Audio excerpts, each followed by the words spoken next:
try natin, sample natin kung malambot ba siya ipasok.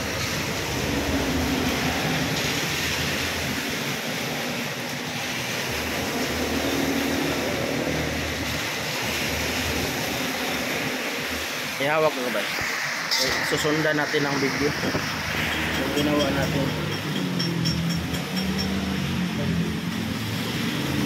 Wala talaga na damage, ano talagang hit. Kaya ginamaan talaga yung hit, di na pati yung ito pin kailangan natin ipo-porting. Port talaga yan. Ito yung rocker arm pin, itsagaan na lang natin para makaminos man lang. Kailangan natin siya mapasok.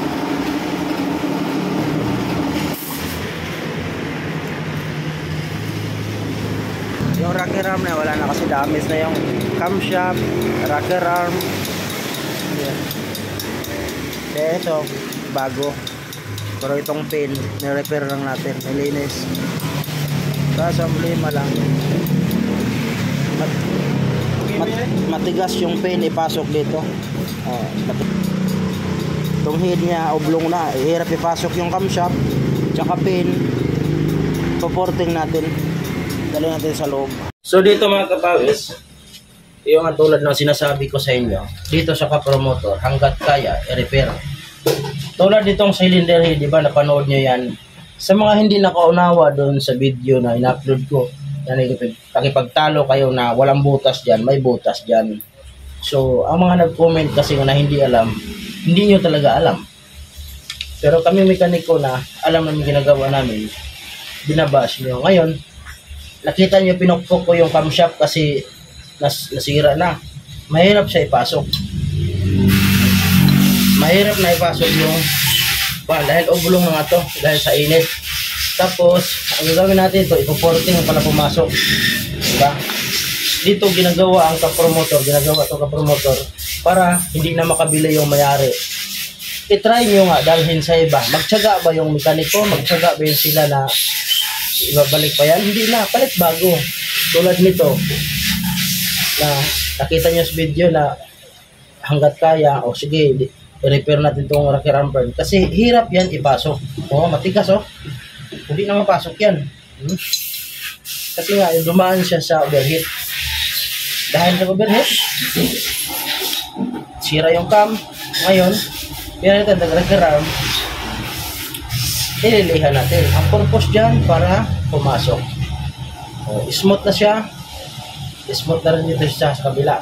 Sample ko para hindi siya mapilit. Kailangan siya ng smooth. Ngayon, pagpasok na lang dito. So ngayon, gagawin natin, tsagaan natin subliha. Paano ba natin mapasok to? Mamaya, pakita ko sa inyo. Ito muna, ipo-porting muna natin to para mapasok natin yung camshaft. Okay? Kita nyo to? Mayroon tayong gamit para dito. Okay. Ito sa porting. Ito. Okay. Ngayon, kailangan din pasok dyan. Eh? So, kailangan natin ng extension. So, mayroon tayong extension. Diba? Mayroon tayong extension. Pasok muna natin to. Okay. Pagkatapos, higpitan. Mayroon na tayong pang-higpit. Okay. Mabibili nyo to sa aking TikTok. Mabibili nyo sa aking TikTok itong okay. So isasaksak natin to. Okay, isasaksak natin. Dito natin saksak. Yan, nakasaksak. Pagkatapos okay, panoorin nyo mabuti ano ginagawa ko. Dito naman tayo ma-focus. Okay, kailangan naman natin yung pangkalang. Yan. So, ngayon, papasok naman natin siya. So, tuloy ang porting.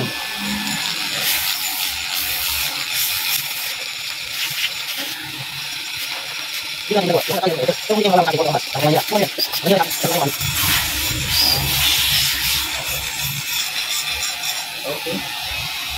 Dito natin masukat. Okay, 35 mm. So, kailangan din 35 mm.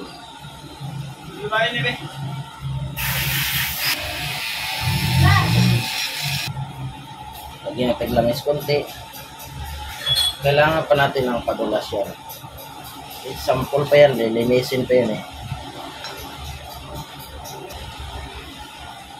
Pumasok. Konting pictos lang. Kailangan siya lambot. Okay. So, tanggalin pa rin natin yan. Bakit?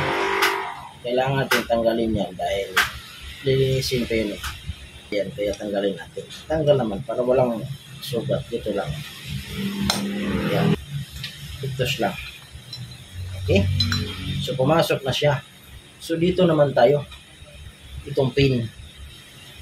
Kasi itong design dito yan. Paano natin mapasok? Diba? So, ano gagawin natin? Yan. Dito natin pasok. Yun, hindi ay. So, dito naman, kabila. Kabila. Kaya na to.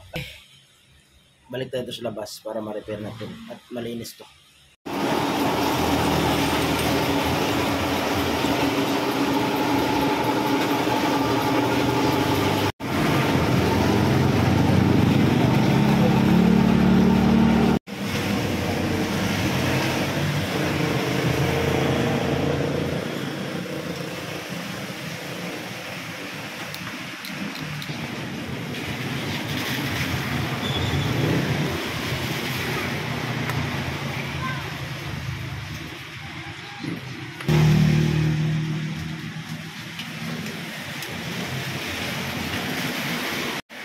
Naputol. Tayo sa intake.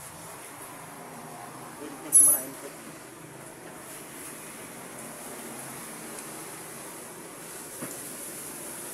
Mahirap bisag maluwag. Mahirap.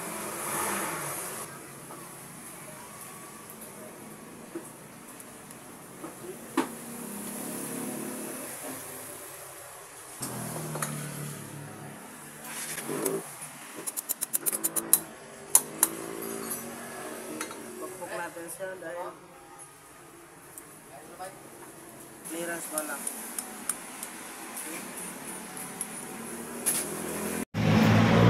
Sample na tayo ha. Kailangan sandali lang. Kailangan natin mapabulwak ang langis dyan. O natin. Check agad. Taro.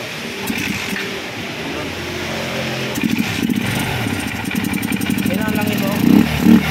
Yan. Salta na. Hop. Ayan. Importante na bulwak yung langis.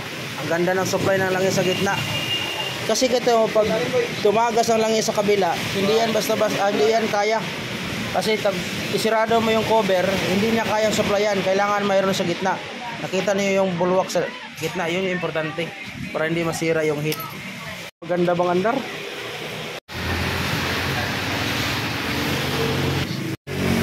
Ganda na. Okay. Neutral mo. Ganda pa. Babaan mo minor konti. Konti lang. Hop.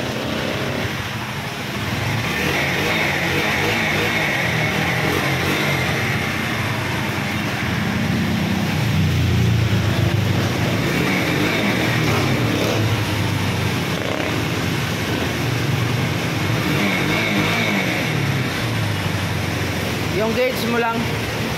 Para din accurate. Oo, hindi na siya accurate. Try ko i-reset yung icon. Ito, alis. Susubukan ko, alisin ko ha. Try ko kung accurate pa. I-off mo na. Naka-on yung kill switch. I-press mo tong kaliwa. Mga 5 seconds. 1, 2, 3, 4, 5. Tapos i-on mo. Tapos ganun pa rin kaliwa. Long press. 1, 2, ano. Ganun lang. Steady lang. Titingnan mo ma-blink. Yun, nag-blink pa. So, i-press mo na yung pangalawa. Para mawala. Okay, nawala na. I-on na. Panda rin natin.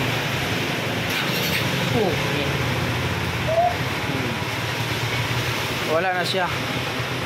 Babaan mo minor konti pa.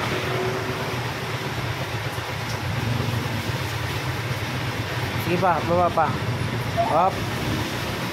Kailangan lang siya ma-adjust yan kasi hindi na talaga dapat dito na siya.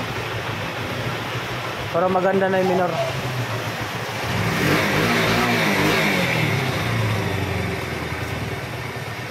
Ano sir?